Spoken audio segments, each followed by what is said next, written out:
hard. You said you added a default entry, static entry to every routing table that comes from the internet. It's not that easy, but You are not supposed to do that. This is my list. But you can. ours works. Just to be clear. Just to be clear. Project works? Yeah. Yeah, everything works. Yeah. All the testing. Fuck you. Also, if you had a static connection, then it would just try to go that way, right? And that's why it would Yeah. fail. So now what happens? Yeah. It adds its first neighbor. The other two, so the first one has its static. The other two adds its first neighbor as the default route. Why? Because the first neighbor is always the correct neighbor. The first neighbor is always. I thought it was all caps comma that said neighbor in no particular order. That's the router. That's the word in the direction of the router. So the first neighbor that enables to these three is always good. Is that what you're saying? So the interface is always here. But the Yeah. first thing. It's actually Oh, like it might not happen.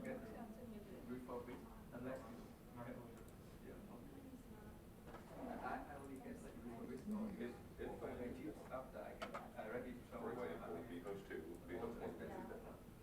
Vhost 2's normal default route to the other is that. But if it doesn't have this neighbor, yeah. that doesn't check out. Oh, I get you.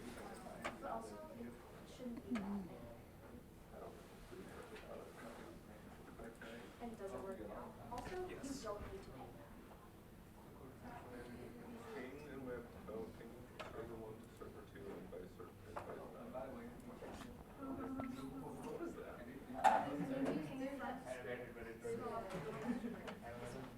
Which I tested. Oh. And it does work.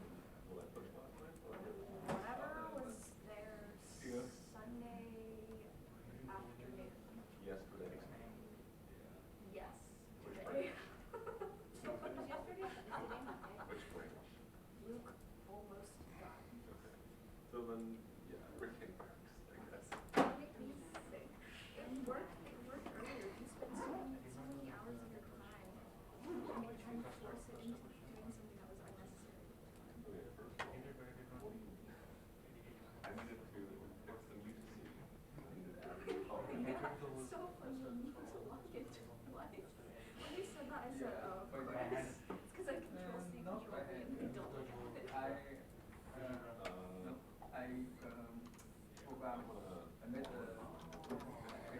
Did it work after you changed it off on You needed that.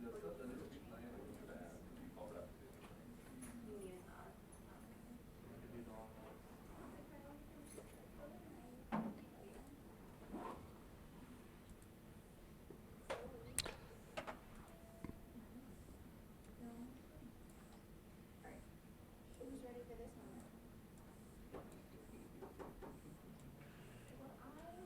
Why are we so close together?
People.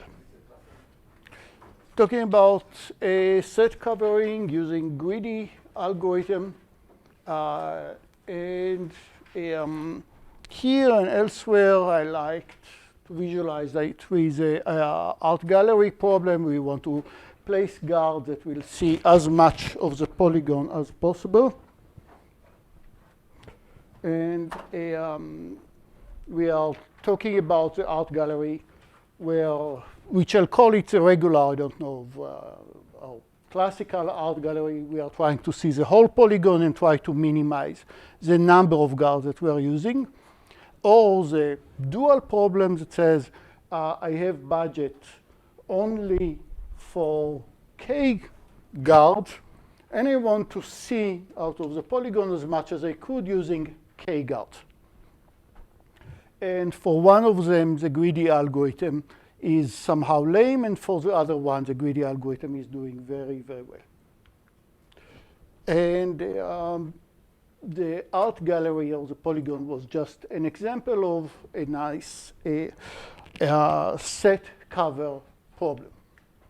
So essentially,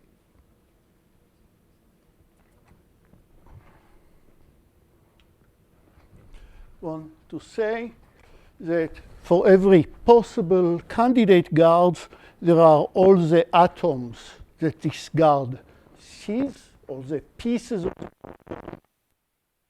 infinite, discrete or not or infinite set of atoms, or the points of the polygon. This is a set P1C, and from this point it's just a set. I don't care about it. And I normally will start the greedy approach by finding my first guard, which would be this guard. Just to remind you what this notation means, look at the area.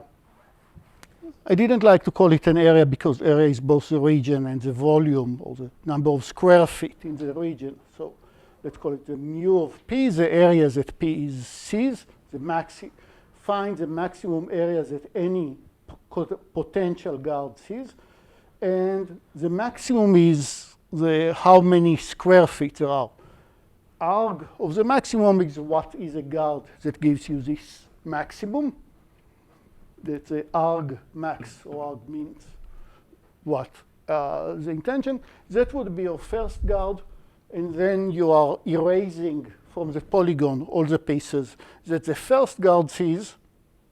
You don't get any more credit about them, so the visibility of the polygon well, the visibility of the polygon is USD. This are the walls. This point over here is not seen by this camera because there is a wall in between, but this is the border between shadow and light as far as the camera sees. Okay, so I'll find the first guard, erase everything that this guard sees, and now I'll find the second guard that sees a maximum area from whatever was not erased. That's it, what the first guard doesn't see. There is no harm that the second guard sees part of the first guard sees. It's even better and robust and yada yada, but it's, you don't get any credit in the greedy algorithm for double watching the same point. So you are measured only for the erased area. Okay. Next, I will mention, for confuse everybody, the common terminology is in the set cover system. You have a set of atoms, X, which would be X1 ... Xm. In the polygon, it's infinite. In the discrete set, maybe it's discrete set of points. And I have a range space. What is a range space? It's a collection of subsets. It's a set of subsets, but we don't want to overload the word set. So collection of subsets. Each one contains some subset of the atoms. For example, one of these subsets are all the atoms at the point of the polygon that this guard P1 sees. It's one of the ranges. Okay. The visibility polygon of Pi defines one of these subsets. And when I look at all these subsets defined by allocation of the guard, this defines a range space. So again, range space is set of atoms, universe, and set of subsets of these atoms. And in the set cover problem, we are trying to find the smallest number of sets that will cover each and every atom. Every atom will be in one of the subsets that we collect out of this potential many subsets in the range space. Possibly I need to take all of them, hopefully less than that. The budget problem would be, of course, I can only take 17 subsets, try to cover as many atoms as you could using the 17 subsets. And worth mentioning that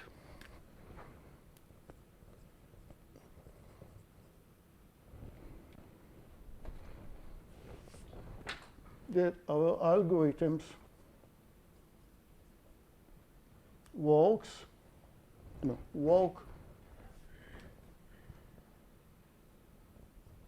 with the same bounds also in the weighted case where each atom xi has a weight w of xi.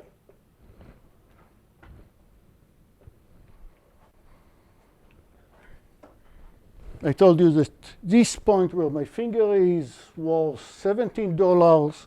It's really important for me to see this point. This point worth only $3, and so on and so forth. Every point has a weight, and the weight of a subset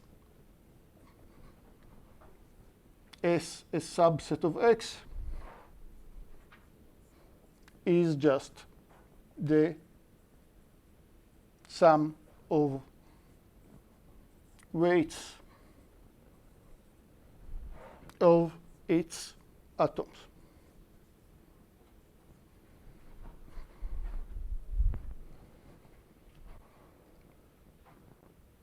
Make sense? That I'll say some points are very expensive, some points are very cheap. Every subset, if I have a subset that contains the points with weight 3 and 5 and 7, then the total weight of the subset would be 14. And another subset that contains only 7 and 2 has a weight of 9. And now if I need to pay, the greedy algorithm will pick the subset that gives you the maximum weight. Instead of just a number of points, the weighted number of points. Think about this rate as that this atom actually appears 9 times, appears 7 times, and you still do the same.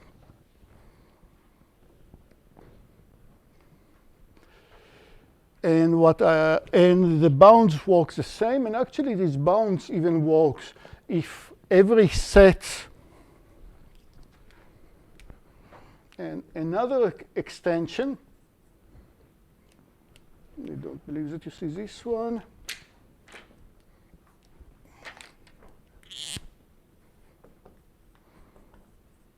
Another extension,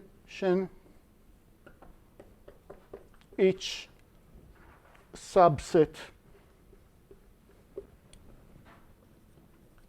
has a cost. That has nothing to do with these weights. Each subset, if I'm using this subset, has a cost. Let's say, if I pick this subset, how much does it cost me to install a camera at this location? If you don't like cameras, how much does it cost you to put a light, a lamp at this location? How much does it cost you to put a light at this location? How much? And your goal is to illuminate the whole polygon. So another problem would be that here is the weight of the set. Each one has a weight. This one is 9. This one is 2 plus 5 plus 14. which sorry, is 2 plus 5 plus 7, make it that the weight is 14, and each one has a number that would be, has a cost that would be $5, that would be $3. And what do you think the greedy algorithm will suggest in this case? You want to cover all the sets, but pay as little. Let's say you want to cover the whole polygon, or cover the whole range space, but pay as little as possible.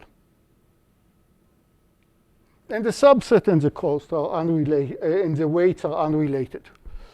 So it's how much area do I cover, and how much does it cost me to put a cover there. And you suggested, sorry?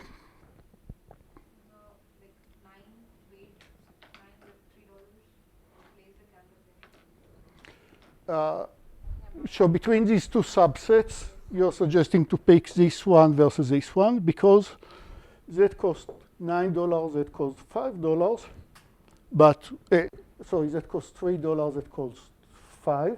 So that's cheaper, but I cover less weight, less many points, or less weight.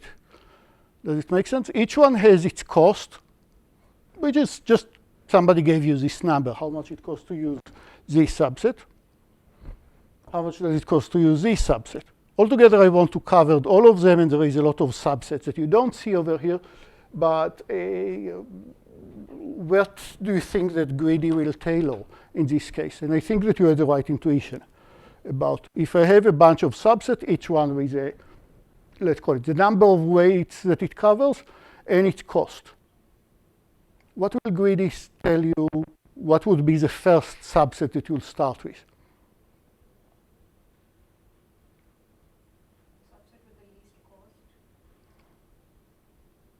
But even if it covers very little? Defined by the greedy algorithm, you try to choose the matrix to be greedy on. Is there any budget for the cost? So I want to cover everything, and to, of course, I want to pay as little as possible, but to cover everything, even if the cost is uniform, minimum number of subsets. Each one costs $1. I want a minimum number of. If I didn't mention it, it's all approximation algorithm because they are all NP-hard, everything that we are talking about.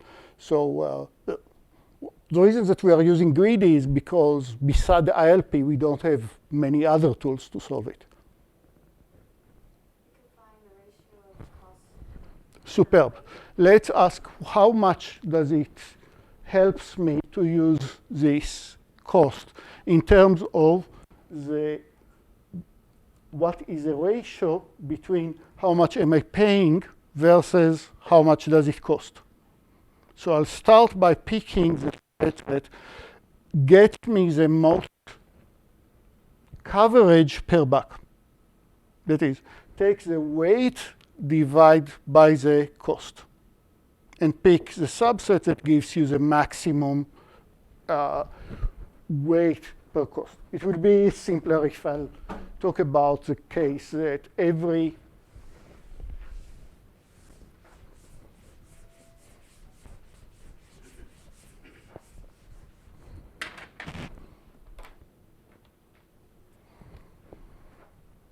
let's go back to the case of just covering points. I don't think that these markers are very efficient. Let's go back to the case that I just cover points, no weight to the points themselves. The extension is trivial. 1, 2, 3, 4, 5, 6, 7, 8. Here I cover 8. Let's say that it cost me $11. Here I cover 2. And let's say that it's cost me $5. Which one of these two subsets will I pick with? Here, per every point that I cover, I pay $11 divided by 8 points. Great.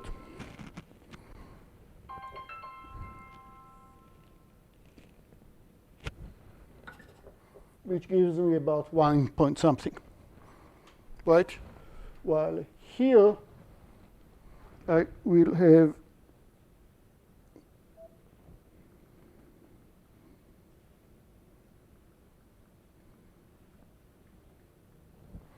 well, here I have only 2 points and I pay $5. So per point I'm paying $5 divided by 2 points, meaning that each point here costs about $2.5 per point. Right? So I have much better yield in this subset, so I'll start from the larger one. But it's really the ratio that matters. Back to our question. No weight.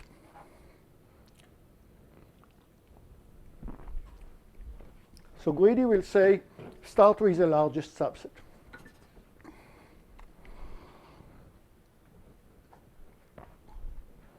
Okay.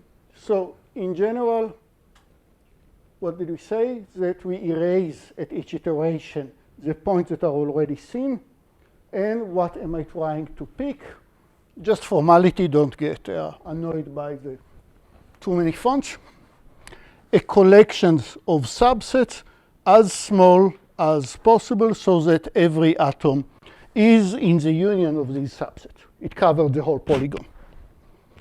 Budget set covers, same thing, just pick only k of the subsets and tries to maximize the number of points that they see. Number of points in the reunion. And remember that I don't gain anything by taking a point more than once in this problem. Okay, just suggested the art gallery once again. Greedy once again. So the first guard maximizes the area that it sees. G1 is a guard that maximizes the area that you see, argmax. G2 is argmax over all the points you can place a camera of the area of what, and here I want you to get used to the notation, the visibility that this guard sees minus, this is set minus, it's deletion from the whole area, what the first guard that you already decided upon, what the first guard sees. So the visibility of what's a new possible guy will see, maybe I'll pick it over here, so he can see, or she can see everything over here, but there is no credit of seeing parts that G1 sees. Okay, and similarly, G3 will be the maximum area that G will see, the new guy will see, minus set minus, this slash is set minus, delete from it, everything that either G1 or G2 or both sees. Okay. When you'll see the greedy algorithm in general in the book without the example of the set cover, I also gave 2 other examples where you are trying to cover a graph by hitting vertices or cover a graph by picking edges. And you will say that you have your set of atoms. Let Si be the set in the range space, one of the legit set, not every legit set. For the art gallery is only what you can see by placing a guard somewhere. That maximizes what? S intersection with X prime. What is X prime? X prime are it starts by all the set of atoms over there, that's X prime. But in the next iteration, after I decided about the first set, I'll remove from X prime what the first guard sees. That would be S1. I delete from X prime, so these points will not be in the game when I'm picking the second set. Okay, so X prime is becoming smaller and smaller. And if I'm not in the budget case, I am trying to cover everything, I stopped when X prime is empty.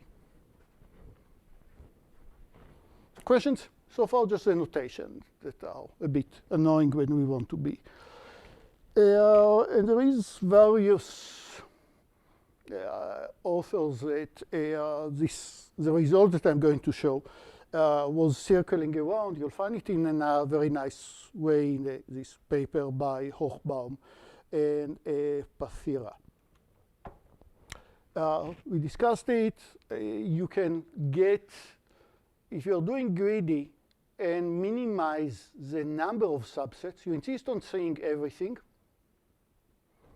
but using greedy, asking how many subsets can I have, I can fool the algorithm to pick the subsets S1, S2, S3, S4, etc., which will give me altogether log 2 of n, many subsets that I'll need to cover all the atoms that you see over here, while 2 subsets are enough.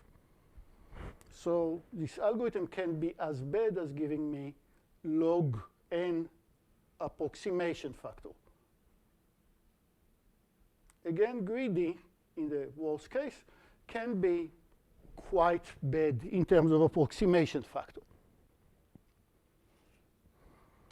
When in CLRS, if you are interested, in CLRS, you'll find a proof that actually the approximation factor is number of sets in greedy divided by opt. Again, I mean not in the budget case. I mean the case of I want to cover everything. That's the approximation factor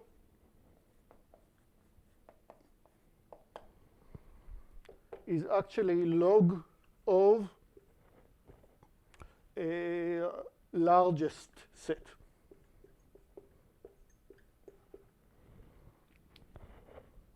Log of the number of elements in the largest set. So it's not that bad. That is, if most of your sets are small, or if all the sets are small, then the approximation factor is not that shocking. But that's if I insist on cover everything. And the reason is that the algorithm is making very, very bad choices when I start to negotiate very small sets. If I use it in the budget case, it's a great algorithm and very practical and very commonly used. So for the budget case, budget meaning I want to cover the maximum, using no more than k. So somebody told me you have budget only for 17 sets. Don't use more than 17 sets. What's the maximum number of atoms that you can generate? Theorem, this number is opt times 1 minus 1 over e, about 0.64. OK, before we start talking about the proof, worth noting 1 minus 1 over k to the k. 1 over 1 minus k to the k is just 1 over e.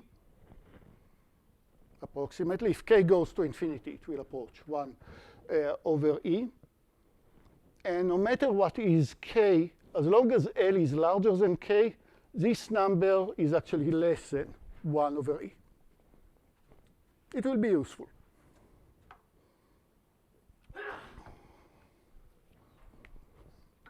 OK, let's try to analyze what greedy is actually doing.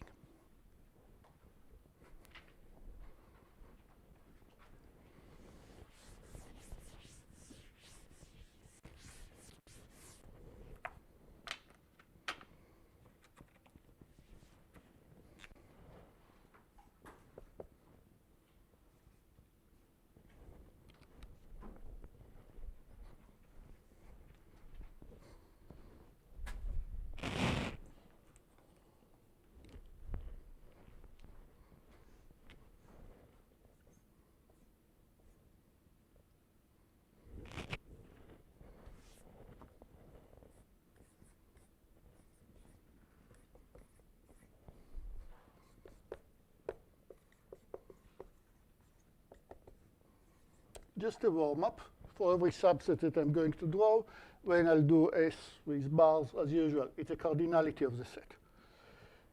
And I'll draw three sets for you, A1, A2, A3, and I'll tell you that the number of elements in A1 union A2 union A3, that would be 40. Font is a bit tight. Let's try it. A1 union A2 union A3 equals 40. Together they covered 40 elements. I don't tell you anything about how they are arranged. Here is another one set, S1 and S1, S1 would be 31. And now I'm asking how much can I add to, how many points can I add by adding one of the subsets, either A1 or A2, A3. I get S1 union A1, S1 union A2, S1 union A3. These three sets. Remember, these three sets by themselves covers 40, and S by itself covers only 31 points. And look at these three subsets, or these three numbers.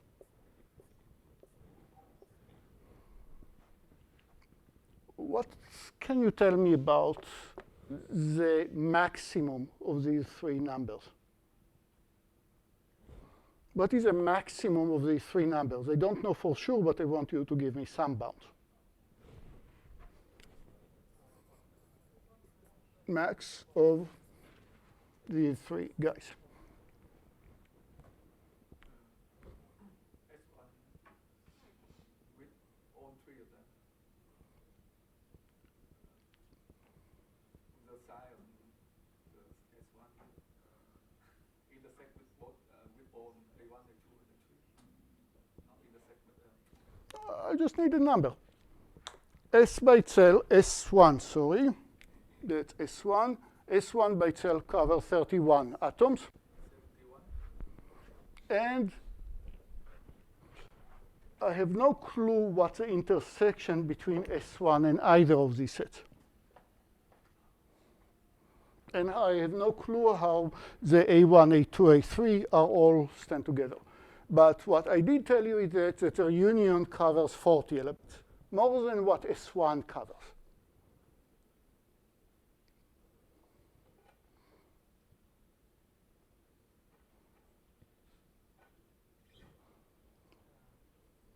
More than equal to 40 upon 3 plus 31.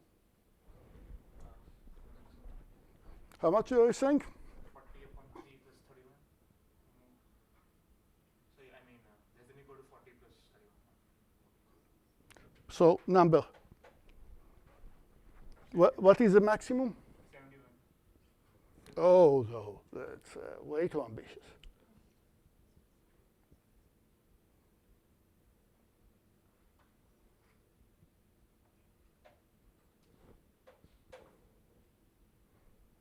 Are you maximizing S1 union A1 or S1 intersection with A1? Because in the algorithm it said to maximize the intersection. Here I'm maximizing, no, I'm just asking how many elements. I just showed you 4 sets. I just showed you 4 sets for the first 3, A1, A2, A3. I told you that their union covers 40 elements. S1 by itself covers 31.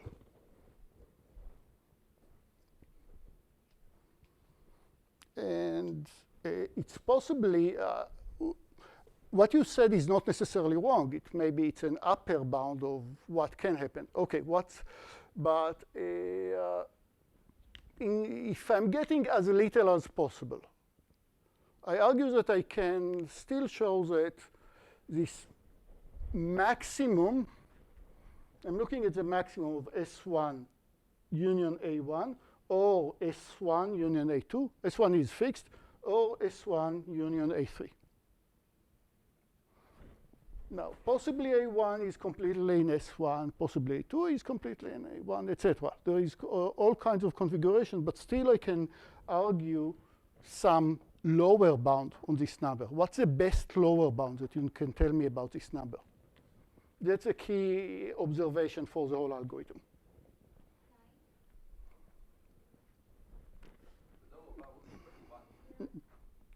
Lower bound would be? No and no, but you are getting warmer.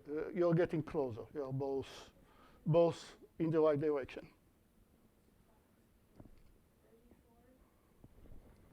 Excellent. I want to claim that the maximum would be what? If I'll add the whole three of them to S1, what do I guarantee? I don't tell you anything about the correspondence, but I'm sure that S1 union of A1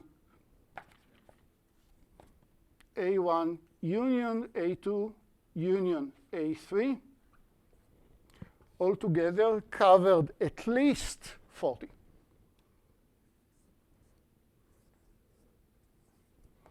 Possibly much more, possibly 70 as you argued before, but at least 40 when I'll add all of them. Why? Because that's already what these guys are covering, what the AIs are covering, which means that when I'll pick a, first, you see that it's impossible that S contains all three of them.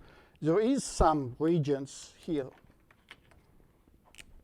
outside at least one of them. Otherwise, it cannot be that their union is larger than S1 by itself. There must be some points inside. Now, where are these points? If I can add the points, I can add the sets in any order that I want. But when I'll add the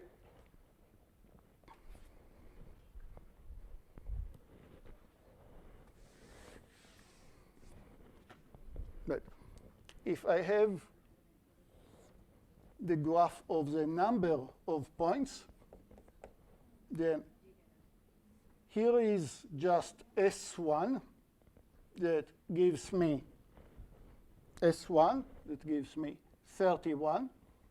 Here are, when I add the 3 points, 40. So this gap between S1 and S1, the union of 3 of them, what is the size of this gap? This is 9, 40 minus 31, which means that at least one of these 3 sets should have 2 new elements. Because if that is in the green part of at least one of these sets, there should be at least 3 elements. Because if in the green of S of A1 minus S there is only 2 elements, and the same A2 minus S has only 2, and A3 minus S.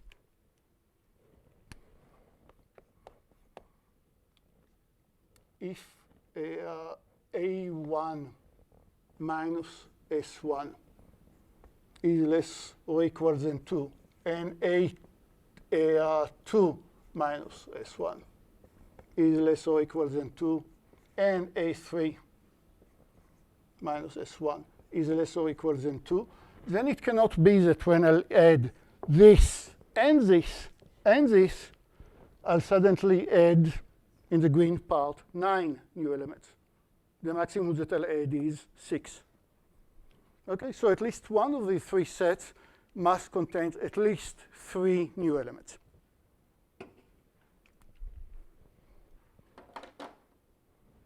Everybody is good with this? Because from now, it's just cranking numbers. That's the only part that we wanted to think a bit.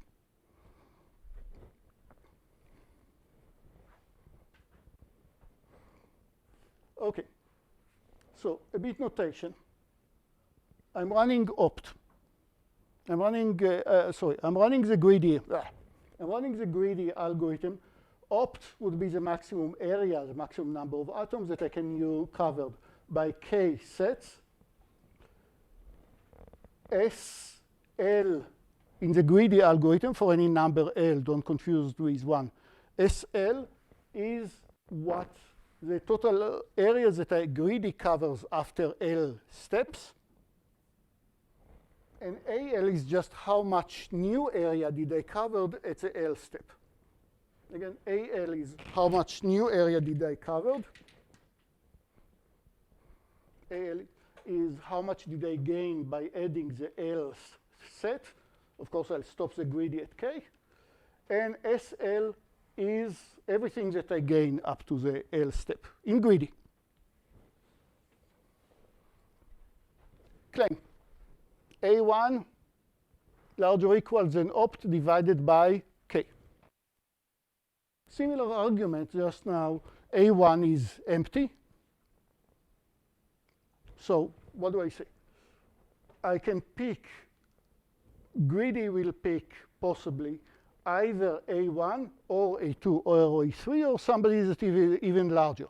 But greedy can look at the three sets, A1, A2, A3, and maybe there is a set that gives them more, but whatever I covered by opt, one of the sets of opt contains k sets, implying that one of them must contain at least opt over k many elements or more. Pigeonhole principle. If every set of opt has less than opt over k, k equals 3, opt over k. If each I have opt is 30, k is 3. If each set of opt contains less than 10 elements, then it cannot be that the three of them contain 30. So what would be, so greedy can pick at least one of the sets that opt uses, or a set that covers even more. Now, there is something a bit counterintuitive, maybe, about how comes that I can do so well at my first step, and then suddenly my performance has degrade. And think about kind of a jigsaw thing is that we'll tell you that A1 and A2, that B1 and B2 just so nicely match together. So the union just gets me to such a high value when I'll take them, but knowing the opt, if I know what is B1 and B2, and instead I'll pick as one of the sets some other set, S1 that is even larger than B1, but then adding B2 or adding any other sets will add much less. Just my intuition. Either way, everybody is good with this? Look at opt, how many elements you covered with k sets, divided by the number of sets at opt. Greedy will pick either this set or a set that gives even more. But it has a chance at least to pick a set that will contribute at this part. OK, next lemma. AL, what I'm getting at the Lth step, for example, what I'll get at the second step will be, let's look at opt, how many elements I covered with the max with k sets, if the oracle is so wise, opt, minus everything that I got so far. That's exactly the example that I do over here. I already picked S1. Let's say that A1, A2, A3 are the ones that consist of opt, k equals 3. How many more elements can I cover? Let's say the gap between what I have right now minus opt, what I have right now is a 31 that I have over here by picking S1. What is opt? A1, A2, A3 gave me 40. S1, 31, take how much can I get by taking all of opt.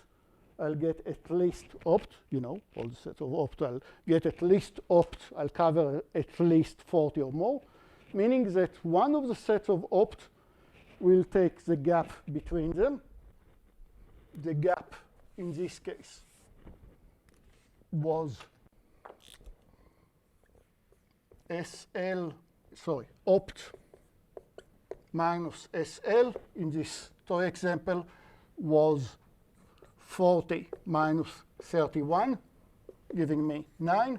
So by adding one of these three sets, I will add at least 9 over 3. K equals 3. Agree?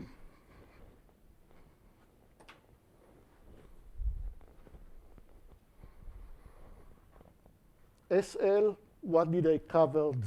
Until one step ago, I'm about to pick the Lth set.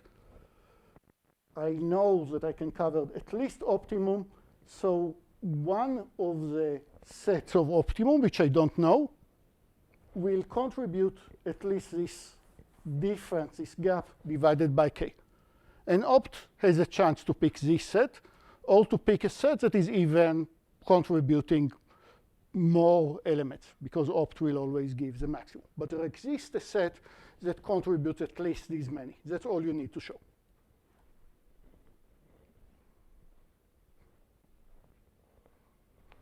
OK, that's a point that you want to think a bit. From now on, I'm just cracking numbers.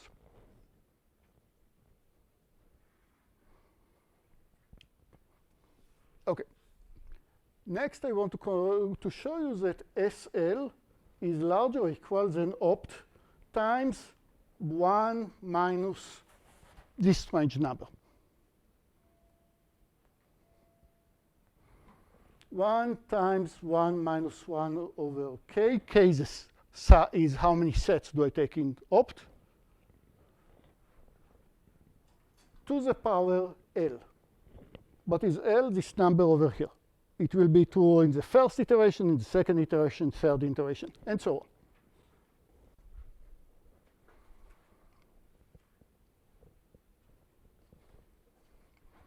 Now, if you believe me that this lemma is true, which is waiting for us in the next slide, but if this lemma is true, then what happens at the kth step? K step, the greedy just stopped. It took as many sets as it could.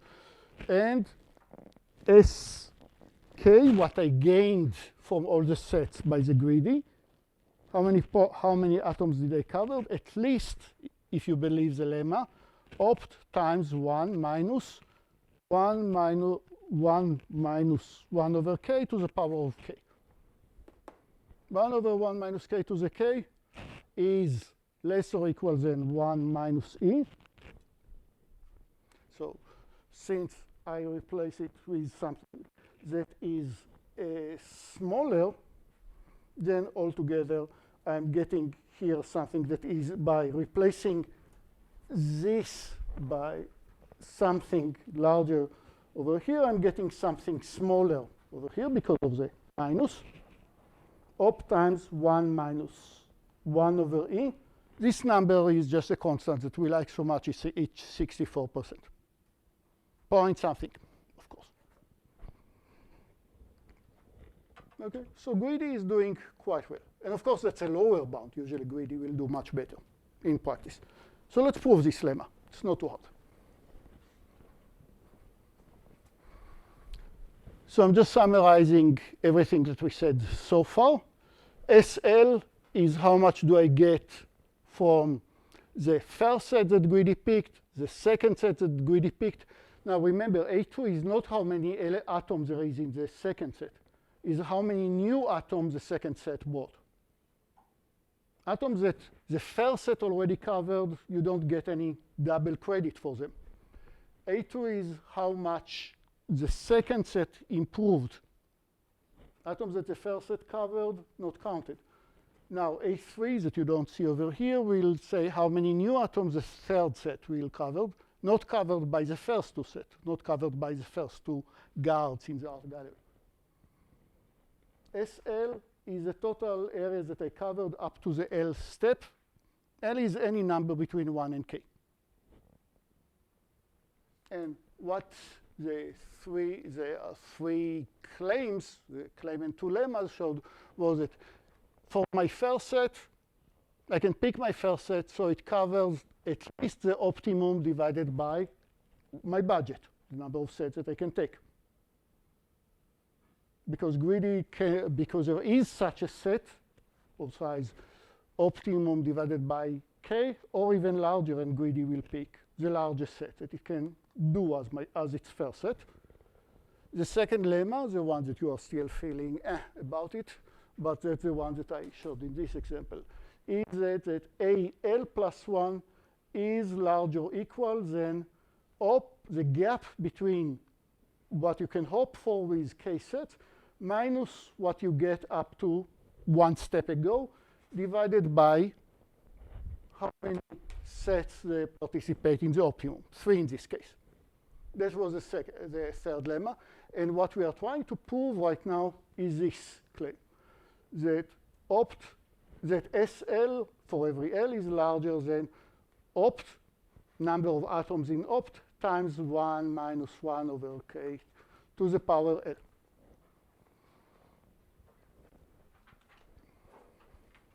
And I want to prove this lemma by induction. How do I do it? So I'll first need the base of the induction, the case of L equals 0. What does the lemma 2 tells me for L equal 1? Sorry. What does S0? I'll just assume that S0 is 0. Since I am going to write a lot of times 1 minus 1 over k, k, remember, is what my budget. Since I'm going to write it a lot of times, I gave it a constant q. It's going to appear many times. So the base case, S0 is we'll initialize S0 to be 0. What about S1? S1 is larger or equal than opt minus 0 divided by k. S1 is just A1. I just start the algorithm. The k, if I took, so far greedy took 0 sets exactly. I'm picking the first set, so S1 and k and A1 are just the same thing. What is A1? So it's here. What is A1? It's at least opt divided over k. So the base of the lemma will say S1 is larger, note all the elements, S1 is larger by 1 minus a. Do I need to actually write it down? A1, which is S1, is just opt minus 1. Just write down what is S1. So it looks obvious when I looked at it yesterday. So A1, which is S1, we want to say that it is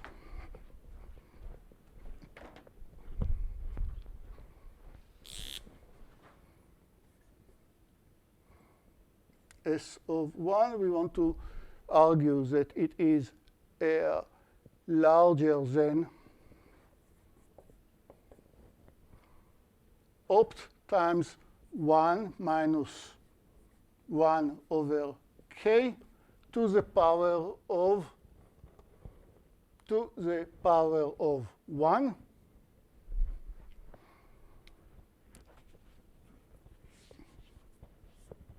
Right? I'm just trying to convince you that the lemma works for L equal 1.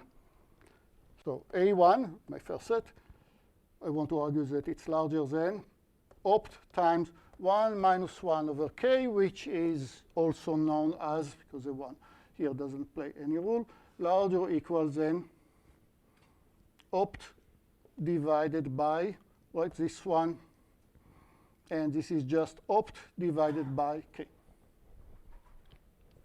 So we are good with the first case.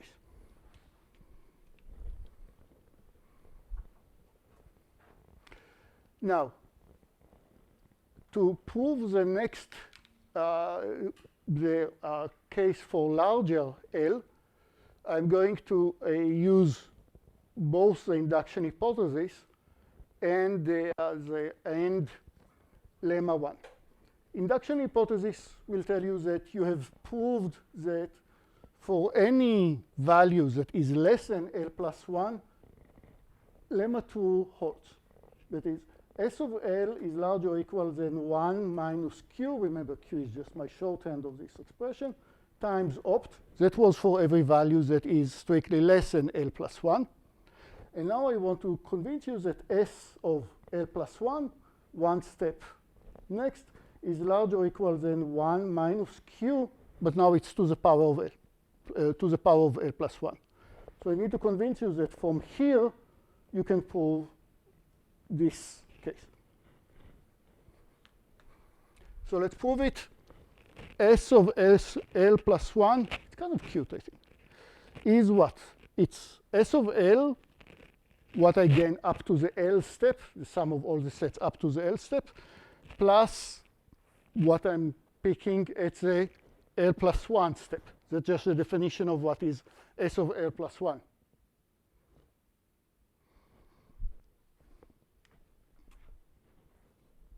Now, SL, I'll keep the same for the time being. What do I know about A of L plus 1?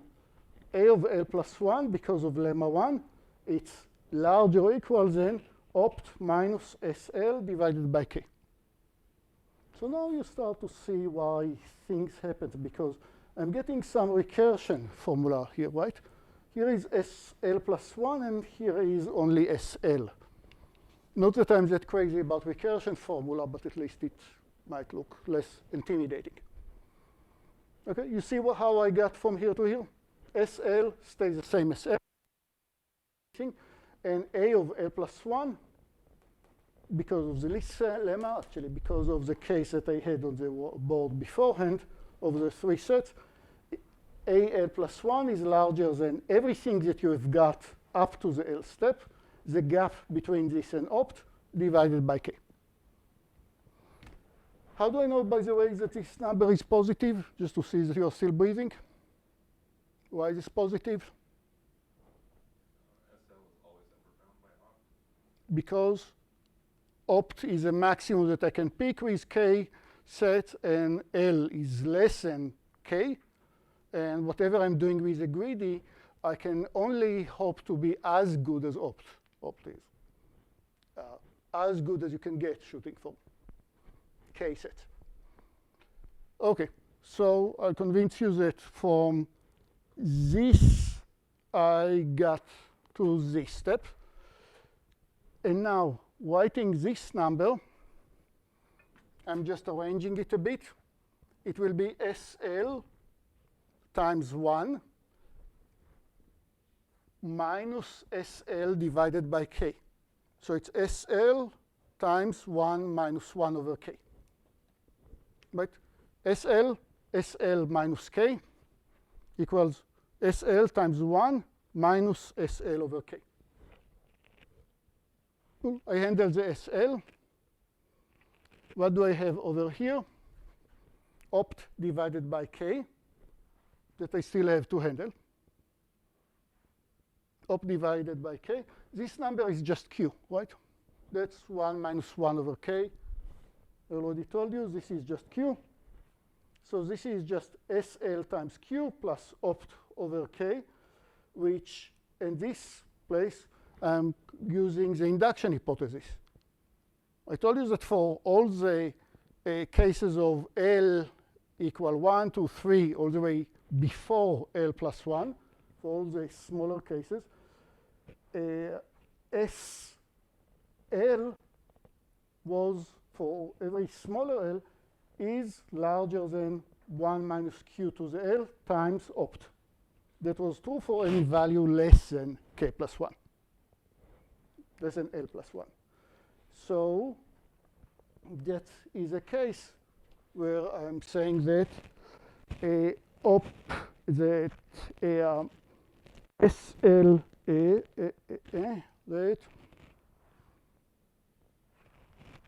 that opt divided by k moves to this case unharmed. Q appears here. This Q, this Q just moved to be this Q. And what happened to our SL? Where did the SL go? SL vanished because I used the induction hypothesis. Here I have a S. Here I have only SL, not SL plus 1. So I already proved for it that SL, but again, up to this step is larger, let's use it in this case, is larger than 1 minus q to the L opt. So once again, the q from here became the q from here. The SL becomes opt times 1 minus q to the L opt. And the opt over k just becomes the opt over k over here. Arrange these numbers. Again, just see what do we have over here. The 1 over k opt will kill the 1 over k opt. And you're getting exactly this number. Convert yourself. 1 minus q to the L plus 1 opt, which is what I needed. And now the proof is completed. So let's take a bit air and try to remember what this whole claim proves. Does it mean that at the else step, I'm guaranteed that I take a lot of chunk at the k steps? Not necessarily. But what I am sure is that if, in the case of A1, A2, A3, if what I got so far is far away from opt, then in the next step, I'll get significantly closer. It's somehow proportional to how far away I am from opt. Maybe I'm already very close to opt, maybe I'm far away. But I'm guaranteed that after L steps, I'm not too far away. And the not too far away is exactly this part. OK. Here's another version of the algorithm that I mentioned. If I want to find, if I have a small set of atoms and I want to find out of all the subsets that larger set, it's not too hard by just exhaustive search. If you try to find the point in the polygon that sees the maximum area, you're in troubles. It's NP hard to even find a single guard that sees the maximum area. Trust me, I have a paper on it. It's hard to find the maximum area that sees where should I put a single guard that sees the maximum area. But what can we do? We can approximate it. We can find a guard that will see probably the maximum area, maybe with some error of epsilon. And the same goes for many other algorithms that it's hard to even find when you're running the greedy, it's hard to find what is exactly the next set that you should take. But you can say, I'll take the next set where the size of the set that I'll take is at least beta, at least 95%, times the maximum set that I should have taken if I would do greedy properly. So I'm picking at every set, at every step aside a set Si, which is not the absolute largest, but the absolute largest up to 95%. Does it degrade my approximation? Yes, but not terribly. Greedy is still opt times 1 minus 1 over E. Well, the E becomes this 95% error, the beta that I have over here, error. OK, not terribly. So if beta is 95%, you're picking a set that is almost the largest, at each iteration, then greedy is at least 61 rather than 64%. Okay, let's ask what is submodularity. Extremely strong notion. So there are various definitions of submodularity, but it essentially want to say you have a set system where you're adding sets one after the other. And to be submodular will mean that the importance of every set that I'll add is diminishing with time. The importance of one set will diminish with time. The larger the set that I covered so far, the less importance I'll have for one new element that I'll add.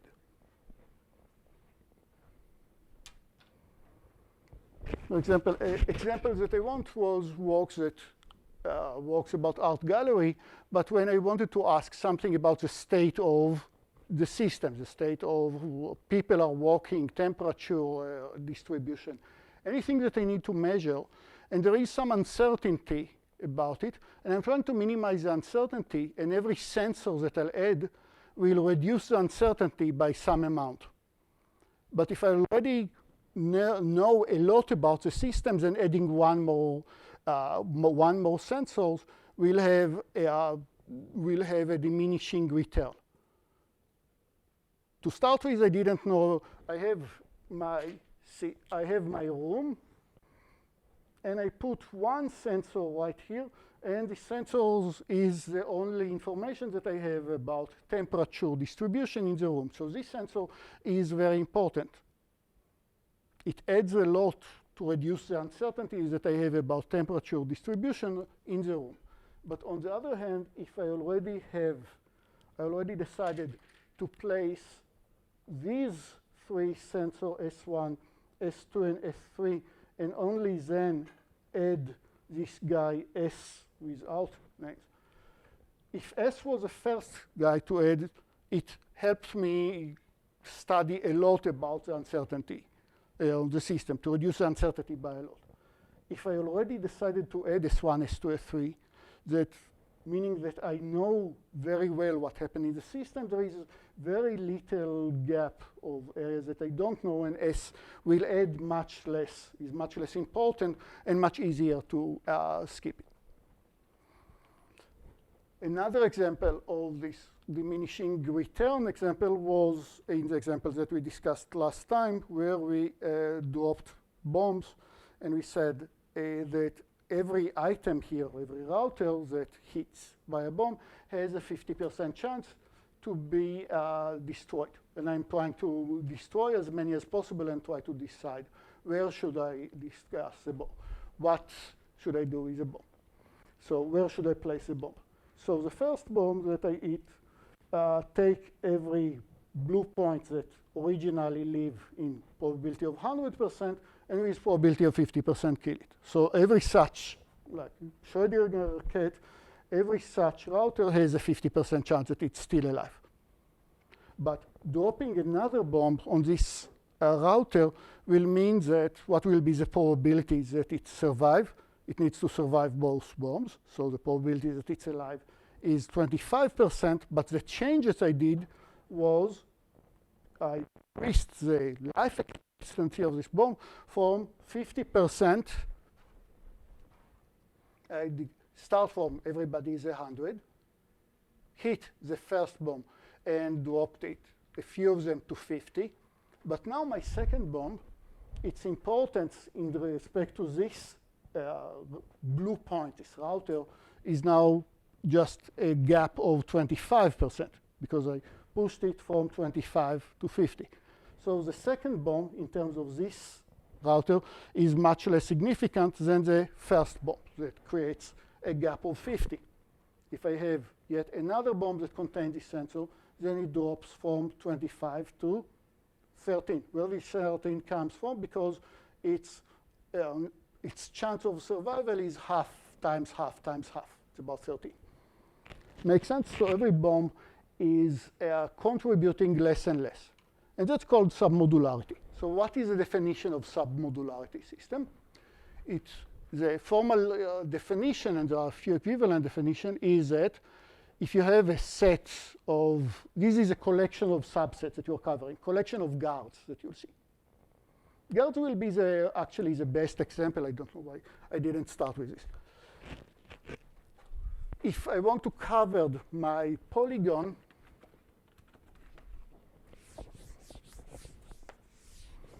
that